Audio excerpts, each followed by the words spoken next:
Ipinakita ni PBBM ang kanyang pag-jumping jacks, pero reaksyon ng publiko, hindi EBS ang kailangan ipakita, kundi yung kanyang health records at pati SALN niya, isama na. Tumaas ang trust rating ng Pangulo ayon sa latest survey. Pero saad ng kritiko, hindi performance ang nagpaangat, kundi PR na masipag mag-spin. Kasabay nito, itinutulak ni PBBM ang mas malinaw na access sa SALN, pero may limitasyon umano para manatiling clear.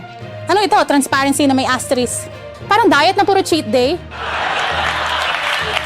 Hinimok rin ng Pangulo ang media na labanan ang fake news at propaganda sa press. Teka, mukhang sarili niya ang tinutukoy niya.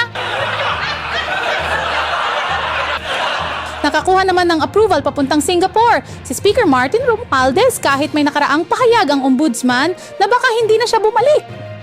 Ayon sa taong bayan, siguro naman babalik siya in 20 years.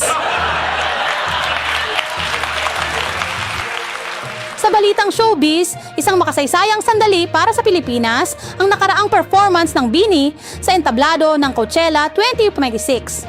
Marami agad ang nakisakay sa pagpugay sa Pinay Girl Band.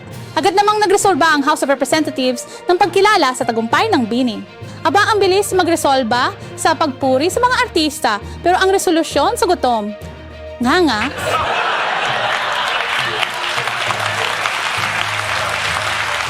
Yan ang mga balitang dapat ninyong malaman, kahit na masakit pakinggan. Kahit nakaraang linggo, pero may bagong komento. Magandang gabi, Pilipinas. Ako si Cass Contis, matulog ng mahimbing kasi bukas may bago na namang aabangang hearing. Oo nga pala, delay na naman ang sunod nilang schedule.